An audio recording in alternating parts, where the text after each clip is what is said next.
This time, we will be talking about something that most of us, at some point, have probably done, even if we didn't realize it. And that's gaslighting. Specifically, I want to help you recognize if you might be the one doing it. Because if you are, that doesn't mean you're a bad person. It likely means there's something going on underneath that needs your attention. Gaslighting, as you probably know, is when someone manipulates another person to the point where they start doubting their own memory, their own perception, their feelings. It's subtle. It often flies under the radar. And sometimes, the person doing it isn't even fully aware that they are. But one of the most common root causes of gaslighting is defensiveness, and more specifically, an unwillingness to take responsibility.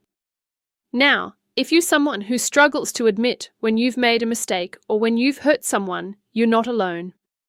Most of us find it uncomfortable to be confronted with our flaws or missteps.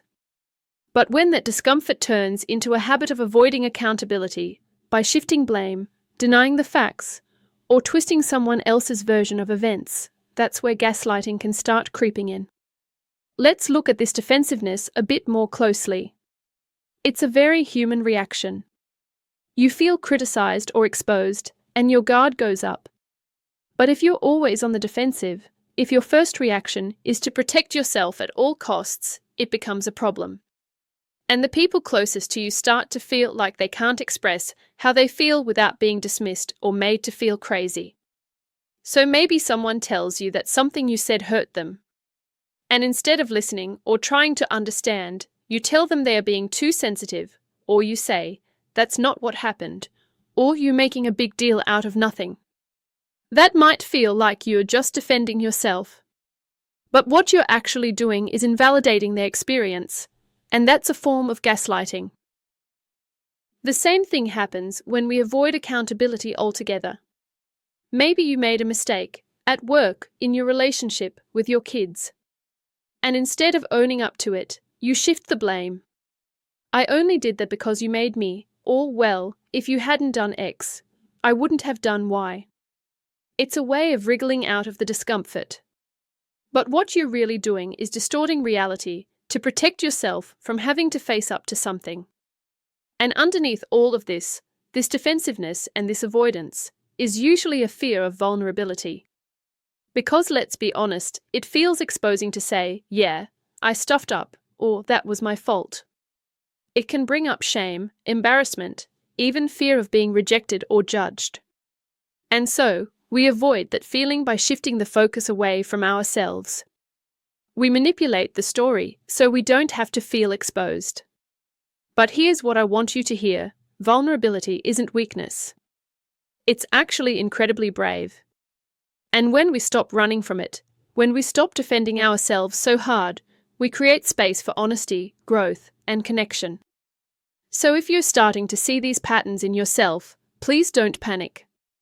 This isn't about shame, it's about awareness. And that awareness is the first and most important step to change. Start by being honest with yourself. Ask, do I get defensive when I'm criticized? Do I try to rewrite the story so I don't have to admit fault?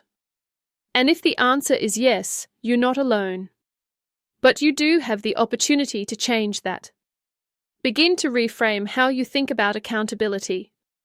Taking responsibility isn't about proving you're a failure, it's about proving you're willing to grow. When someone calls you out, instead of defending straight away, try pausing.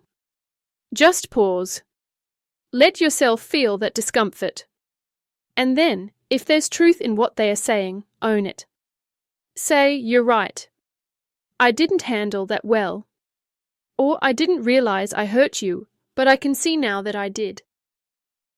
That sort of honesty might feel uncomfortable at first, but over time it becomes empowering. It shows the people around you that they can trust you. It shows them you're safe to be honest with. And it helps you build stronger, deeper relationships. Another thing to think about is how you communicate. When there's a disagreement, do you try to win the conversation? Or are you actually listening? Do you let the other person speak their truth, even if it's hard to hear?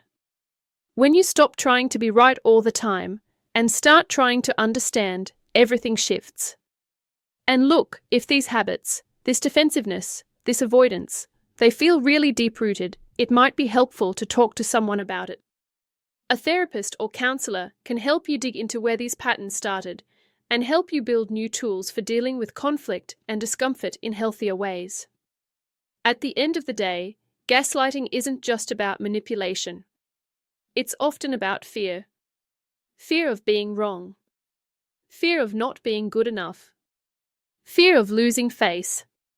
But when you start working on that fear, when you face it, name it, and challenge it, you stop needing to protect yourself in those ways. You start showing up more honestly, and your relationships become more solid and more respectful.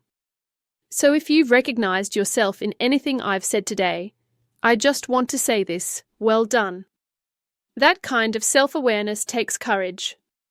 And now that you see it, you can change it. In our next session, we are going to look at how early experiences, things you might have learned growing up, can shape these behaviors. Because often, this stuff didn't start with you. But you can be the one to change it. So stick with me. We are just getting started.